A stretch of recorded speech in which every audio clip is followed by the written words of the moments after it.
acompañarnos, sigue la W. Nuestra cita en digital. Ya sabe que usted nos puede seguir no solamente ahora, sino en cualquier momento del día a través de nuestras plataformas digitales. Muy sencillo, síganos desde ya. Dele a la campanita, dele seguir. Y así entonces va a tener además la alarma constante de cuando haya nueva información, cuando haya un nuevo video de Sigue la W, con los reportajes, las denuncias, la información que usted necesita. Sigue la W en digital. Hoy tenemos dos temas muy interesantes. El primero nos lo trae Carlos, que nos va a hablar de la situación, nos va a tratar de explicar, yo no sé qué tan claro lo tenga usted, Andrea, la situación de tensión que hay entre Rusia y Ucrania, que es hoy por hoy el polvorín mundial que a muchos los ha llevado a recordar lo que se vivió en Europa hace 70 años, un poco más de 70 años, cuando empezaba a encenderse lo que fue la chispa de la Segunda Guerra Mundial. Pues es que si usted ve incluso en situaciones tan sencillas como la colombiana, cuando se mete Venezuela y sale Rusia a defender y entonces después también Estados Unidos, yo creo que en todo el mundo siempre está presente esa tensión entre Estados Unidos, Rusia, todo lo que fue esta Guerra Fría, pero que en este momento pues vuelve a revivir. Sí, vuelve a calentarse los ánimos, a caldearse, pero además revive historias no resueltas, conflictos no resueltos, pero yo sé que muchas personas han dicho exactamente en qué consiste esto. Aquí les vamos a tratar de explicar con mapas para que ustedes contextualicen esta situación que en últimas pues afecta al mundo entero, incluso afecta a la economía, afecta a lo que pasa en Europa, lo que pasa aquí en Latinoamérica, así que préstenle ojo lo que está en juego. Bueno, pues al punto, Andrea, que algunos dicen que esto ya es además el primer anticipo de lo que podría ser ya una confrontación entre los Estados Unidos y la China, con Rusia en la mitad. Y más adelante, Paola nos va a traer una de esas denuncias que generan indignación. Indignación. Más de 100 familias afectadas por una estafa de una urbanizadora.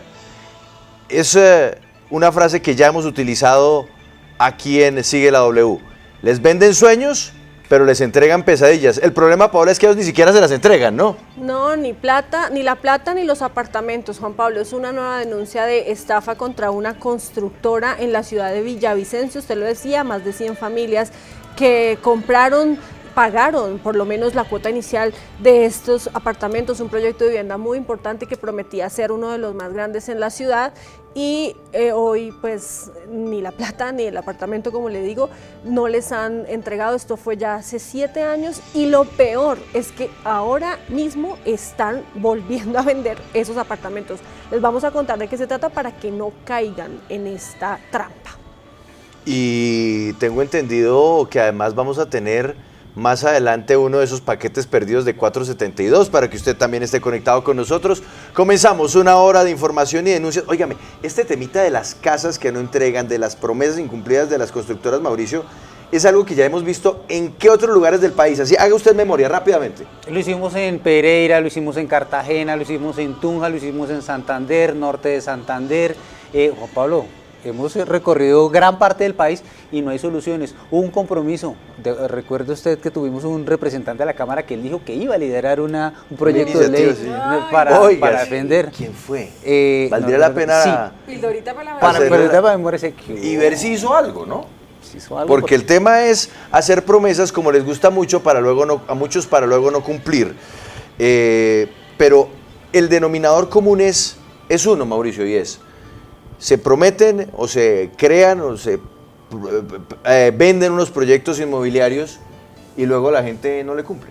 No le cumplen, la empresa se declara en quiebra, entonces dicen que ya no tienen plata, que no pueden responder.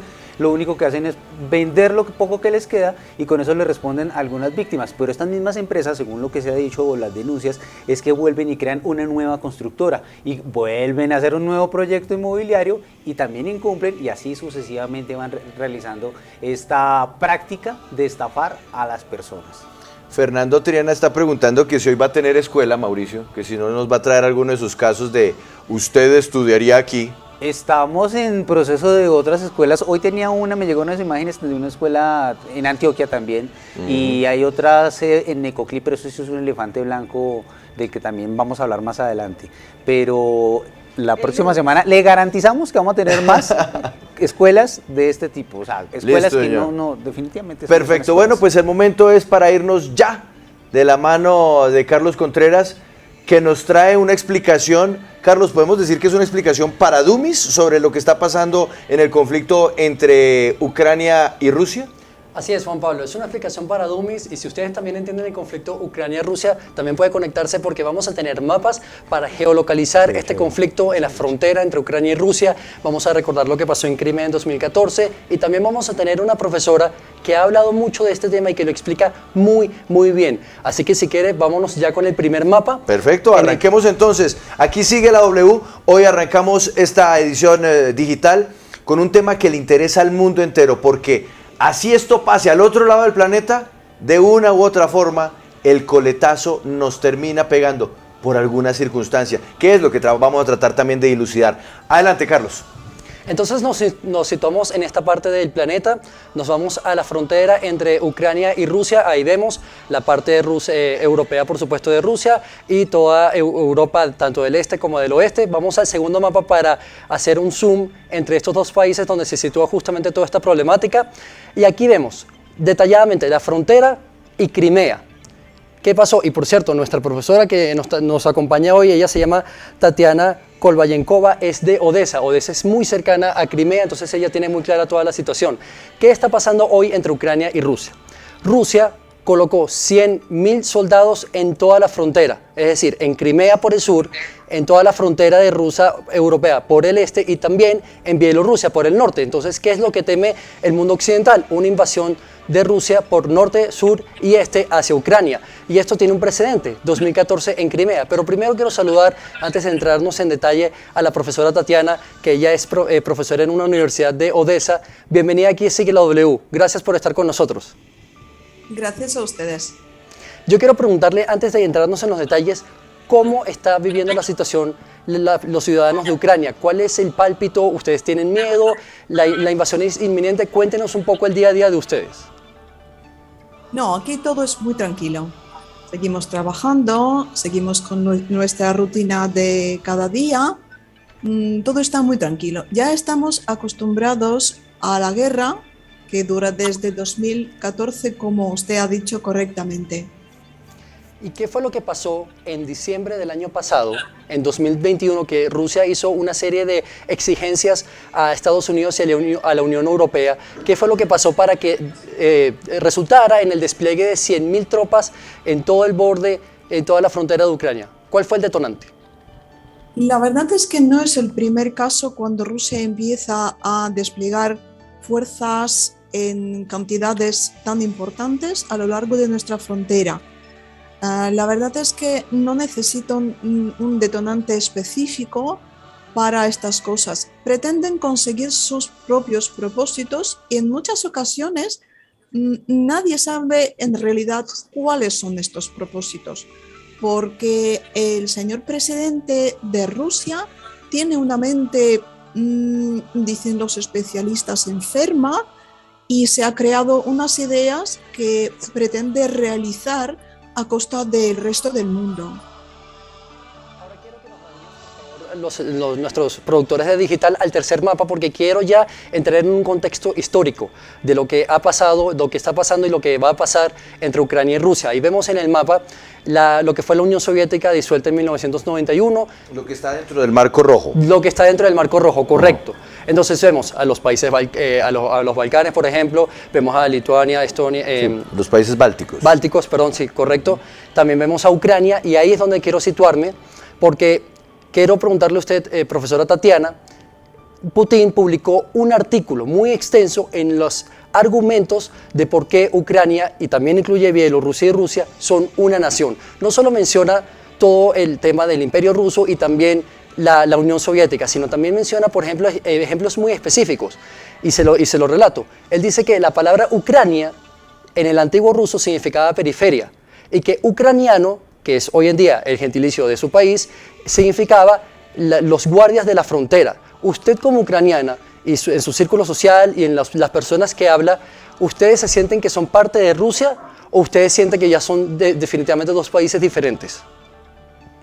Antes de que nada, quiero subrayar que no entiendo de dónde sacó el señor presidente de Rusia estas ideas, porque en todos los idiomas eslavos, que es el checo, el polaco, el bielorruso, el ucraniano, el nombre de nuestro país se asemeja a la palabra país, estado. Y pues para comentarle que nuestros pueblos es un único pueblo, yo para ejemplificar también quiero sumergirme un poco en la historia.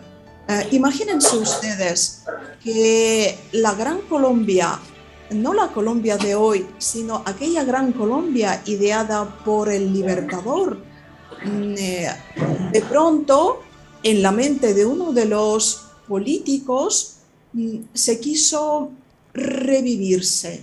O sea, ahora Colombia de pronto pretende anexionar Quito y Guayaquil, por ejemplo, y estaciona 100.000 soldados con la frontera de Panamá, diciendo que un buen día fueron un único país, tienen un mismo idioma, tienen una misma religión, tienen una misma historia, comparten muchas cosas en común y por eso son una sola nación que tiene que ser reunificada a fuerza ahora mismo. ¿Les parece este ejemplo? No, Lo mismo sucede ahora. debo decir, profesora Paola, que ¿Sí? este ejemplo es absolutamente claro, es diáfano, nos queda muy bien ejemplificado el asunto, porque además nos habla entonces de una intención de unificar un territorio que sí, que puede ser hace décadas, si no siglos, hizo parte de una nación, pero que ya lleva también décadas como un territorio independiente. Sí, Juan Pablo, el ejemplo es muy bueno, pero yo sí quisiera acomodar un poco contexto sobre lo que se dice desde Rusia, los medios rusos. ¿Qué es lo que, digamos, argumentan frente a lo que está pasando? Porque lo que estamos escuchando de la profesora muy importante es un poco la versión que hay, pero en Occidente. En Rusia como tal, pues se habla de ninguna intención de invadir ni de recuperar los territorios de la URSS. Rusia tiene muy claro que los países bálticos que Carlos mencionaba, Lituania, Estonia y otros más que pertenecían a la Unión Soviética, pues ya son países soberanos completamente independientes y Rusia no tiene ningún interés en ellos. ¿Qué es lo que pasa con Ucrania? Y hay que entender la historia también rusa para poder saber qué es lo que pasa con Ucrania, y es que ellos mismos, en los años 50, el presidente Khrushchev, como se dice en ruso, él mismo entregó Crimea a Ucrania y no les interesaba a Rusia tenerla. Ellos incluso tenían un contrato con ese país para pagarle por la base naval que estaba ocupando o que estaba situada en Crimea, y para el transporte del gas también ahí en esa zona. Y de pronto, hace 8 años, llegan unos occidentales, unas personas a manejar Ucrania, a decir que quieren ser de la Unión Europea y a quitarles este territorio. Este territorio ni siquiera lo invadió Rusia porque se anexó a Rusia, pero con un referendo en el que la mayoría de las personas que son ucranianas, pero que hablan ruso, votaron a favor de quedarse entonces en territorio ruso. ¿Qué es lo que pasa hoy? Que Rusia está diciendo que incluso está reviviendo el nacionalismo y que el gobierno ucraniano no es soberano y que está manejado hasta por partidos nazis, que no solamente están contra, o movimientos mejor, nazis, que no solamente están contra los rusos o los ucranianos que hablan ruso, sino también contra judíos y contra otros habitantes en este país. Y eso es lo que yo le quiero preguntar a la profesora, si es verdad que hay un auge de movimientos nazis en Ucrania que son los que están gobernando, porque es que desde Rusia dicen que hasta les han visto las esvásticas. Antes que nada quería comentaros que lo mismo podría suceder ahora en Colombia con Quito, por ejemplo. Si tienen suficiente dinero, pueden llegar a Quito con tropa encubierta y pagando a los políticos corruptos, organizar un referéndum sin invitar a la población civil y a la mañana siguiente declarar a todo el mundo que se fue organizado un referéndum que unánimemente o con mayoría aplastante votó por unirse a la Gran Colombia. Esta es la situación de Crimea.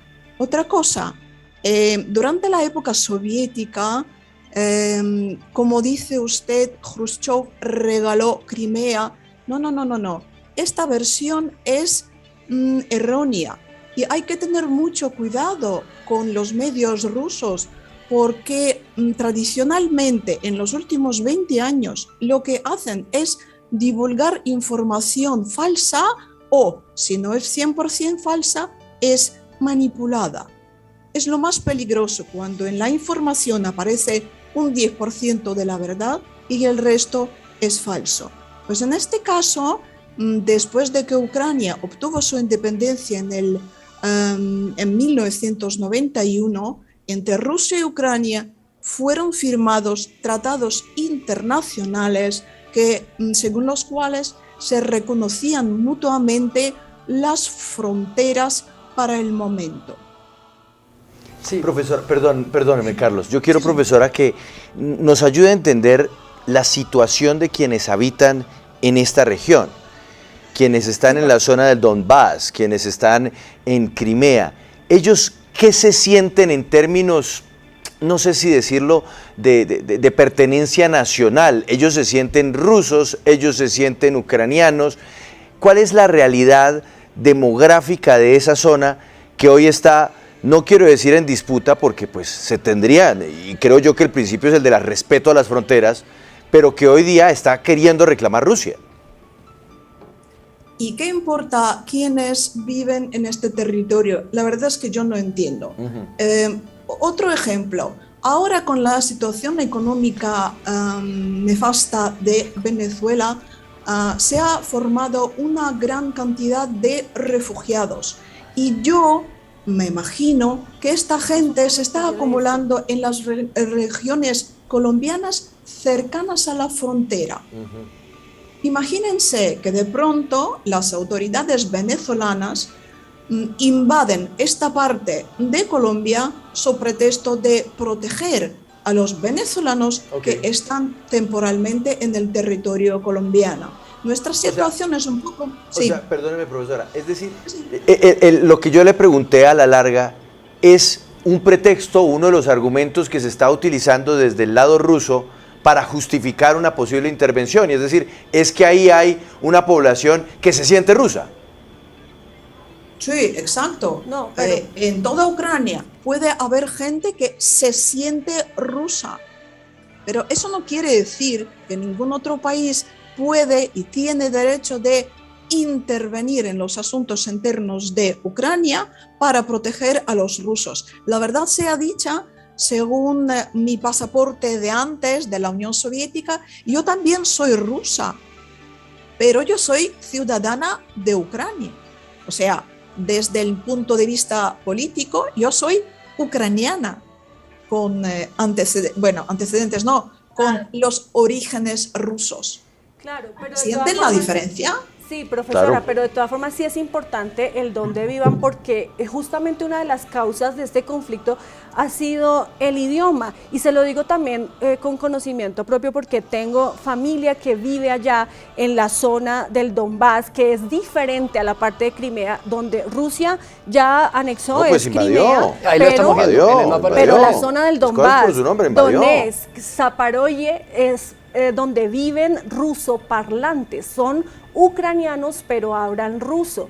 ¿Y qué es lo que pasa? Que toda la vida han hablado ruso, que son personas, hijas por ejemplo, de rusos que estuvieron en la Segunda Guerra Mundial, que hicieron parte del Ejército Rojo, que pelearon contra los nazis y que no es que se sientan rusos, son ucranianos pero hablan ruso y a quienes el gobierno ucraniano les obliga, por ejemplo, a cosas tan elementales como ver la televisión en ucraniano, hablar en ucraniano, cuando ellos quieren seguir hablando ruso y se sienten de Rusia. Entonces, sí es importante entender que el tema del idioma, de la lengua, ha sido uno de los factores más importantes de este conflicto y el hecho de oprimir así a la población y obligarla a ser de donde no es o hablar otro idioma que no con el que nació, pues es un problema también para ellos. Lleva usted toda la razón del mundo, pero yo también puedo decir que yo vivo en Odessa.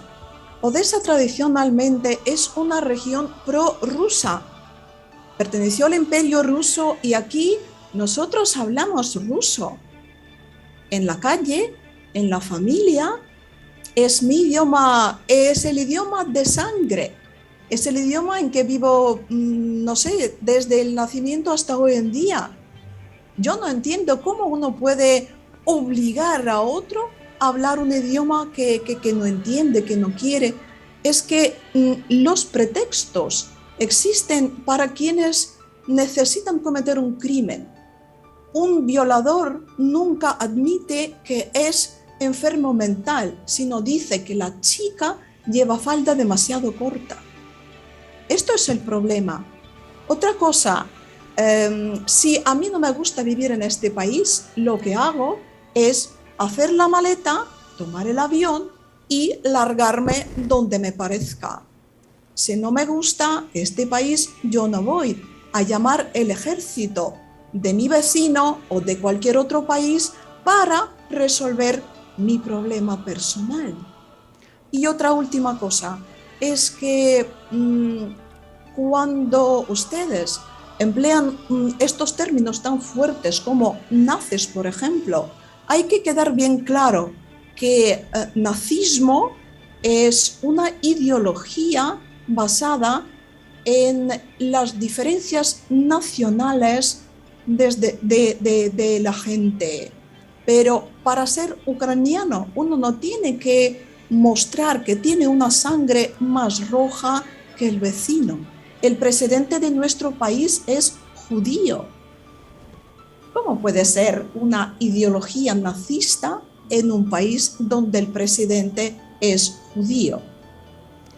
Tatiana, yo quiero, ya casi nos vamos a Crimea para darle contexto histórico a esto, pero Sí, señor. mi siguiente pregunta va muy de la mano de lo que dijo Paola. ¿Por qué? Porque desde 2014, cuando Rusia invade Crimea, muchísimos reportajes de medios occidentales, hay que decirlo, el Washington Post, el New York Times, la BBC, etcétera, pero muchos de estos medios publicaron con fuentes que según ellos son certeras, diciendo que Putin y el Kremlin enviaron adrede personas rusas a esta región del Donbass para alimentar el separatismo ruso. Y yo quiero preguntarle, ¿cuál es la versión correcta? ¿Que fueron enviados estas personas a Donbass? ¿O es que estas personas ya vivían ahí históricamente, como lo dijo Paola? Un poco de ambas. ¿Cómo fue esto? No, la verdad es que lo que dice Paola tiene un fundamento histórico, porque en esta zona del Donbass, en los años 30, hubo una gran hambruna, un gran problema de nuestro país, donde murieron millones, señores, os digo, millones de personas muertas de hambre. Y precisamente en este tiempo la región empezó a desarrollarse como un centro industrial y económico. Para sustituir a los muertos, sí, habían traído muchísima gente de otras regiones de Rusia. Es pura verdad, es un fundamento histórico.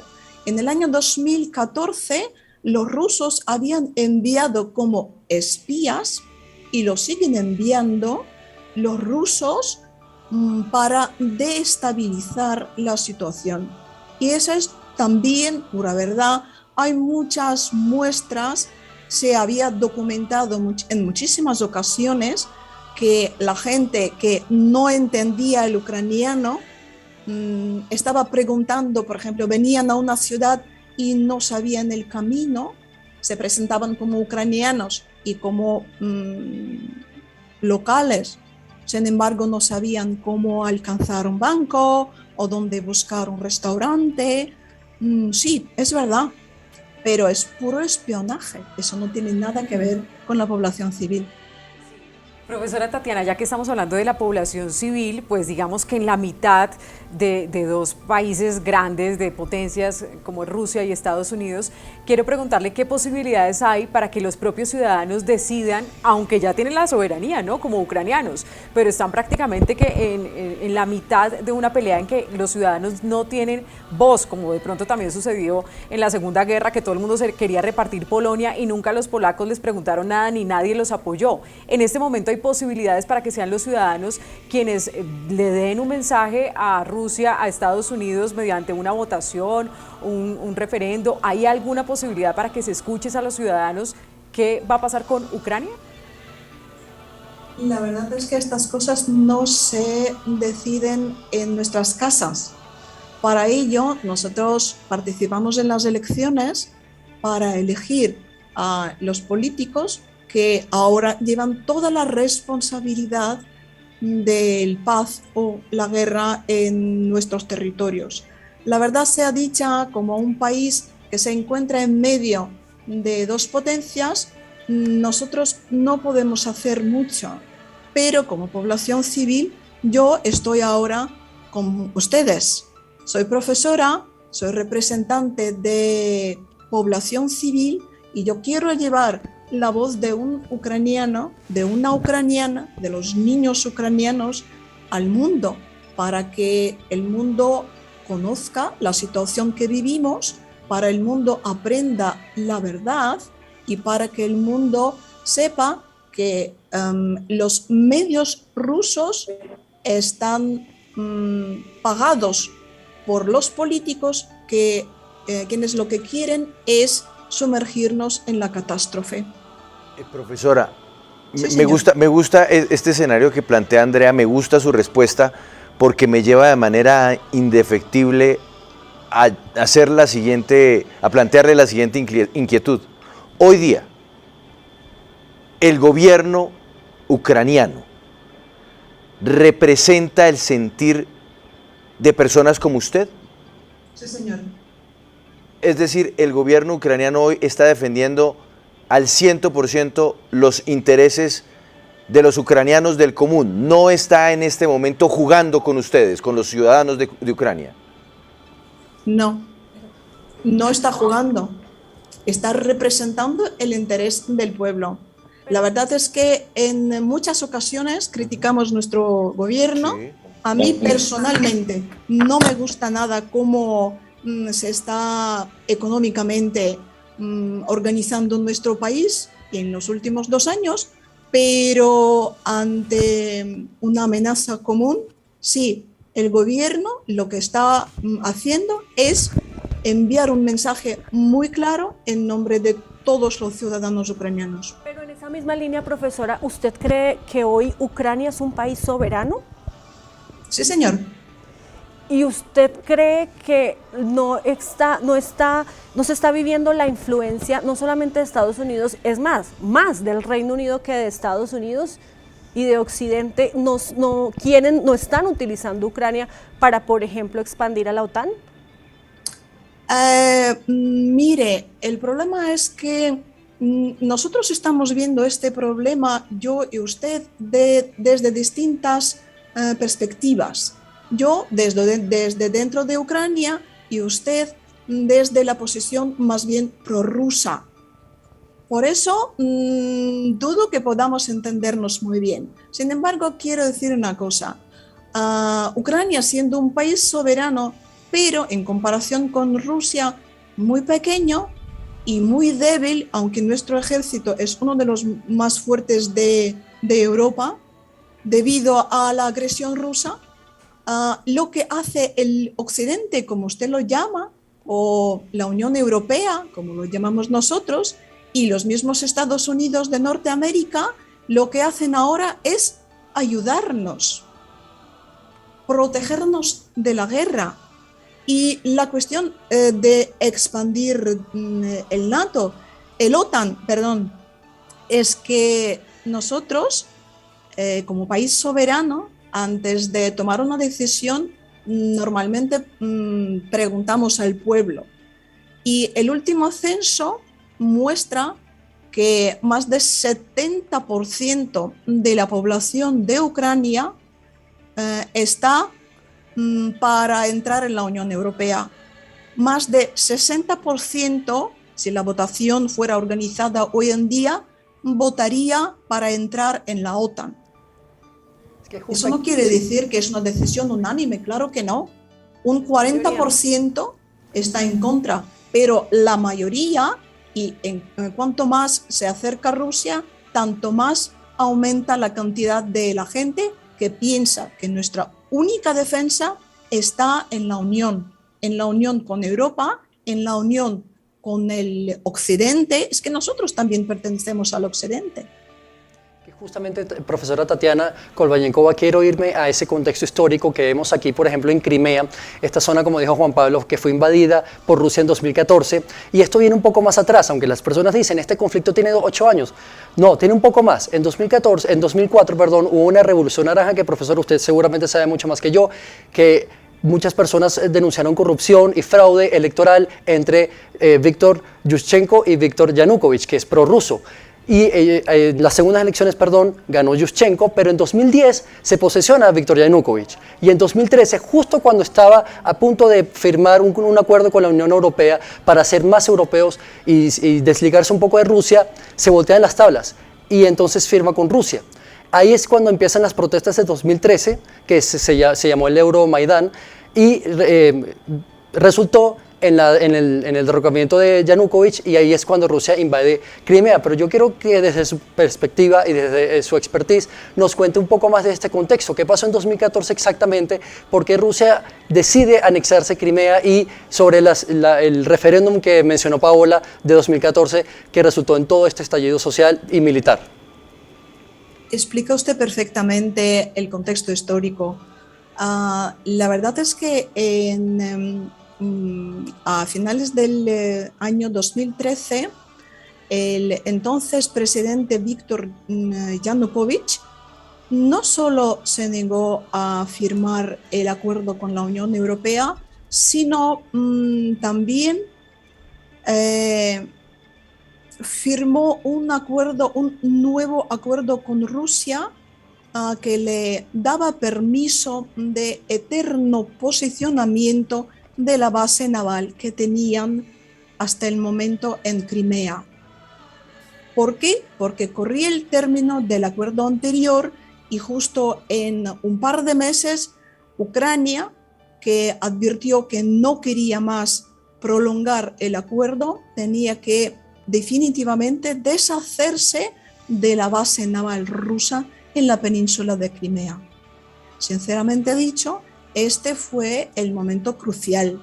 Precisamente por eso, dicen muchos expertos, que Rusia tomó esta última decisión de anexionar la península de Crimea.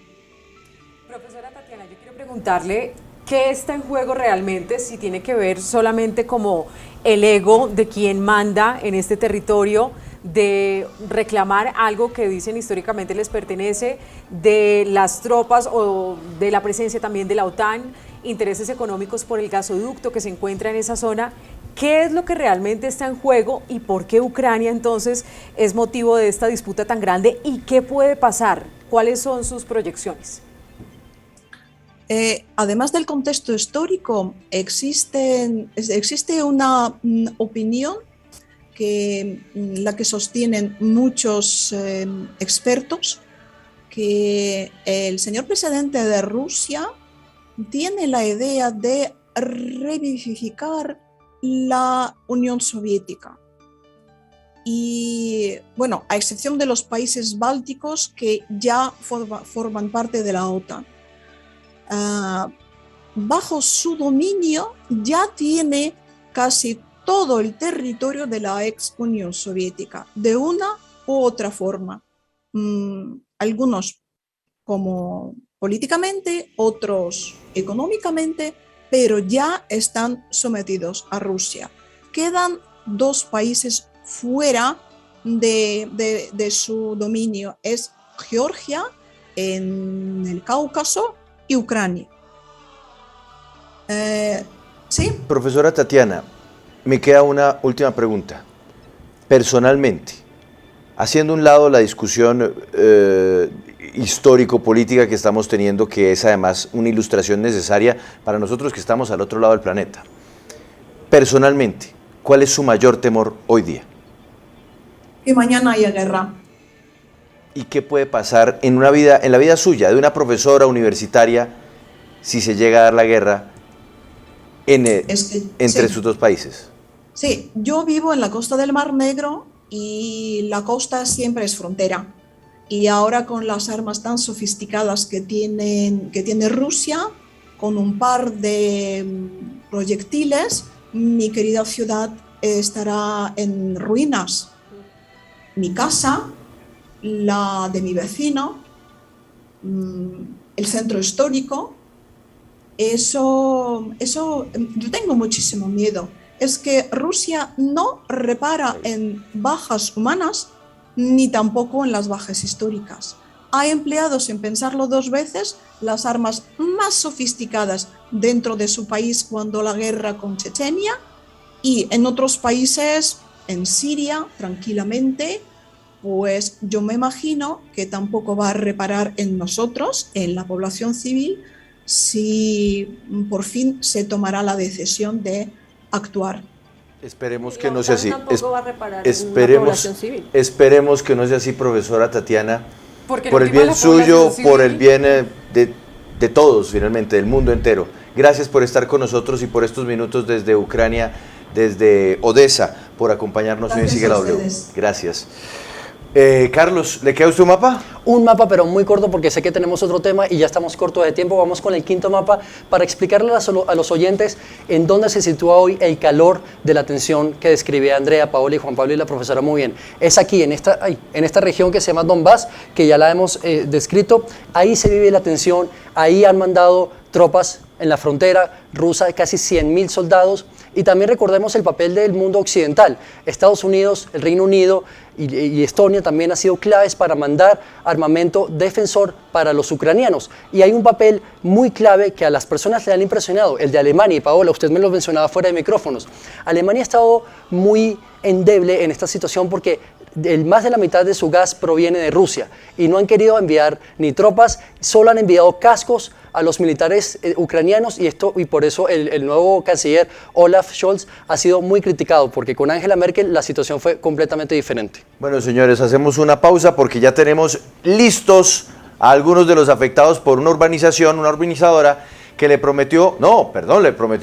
vendió a más de 100 familias vivienda en Villavicencio y no se las entregaron, pero lo mejor de todo, ahora están vendiendo otra vez el mismo proyecto. Una pausa, volvemos y sigue la W.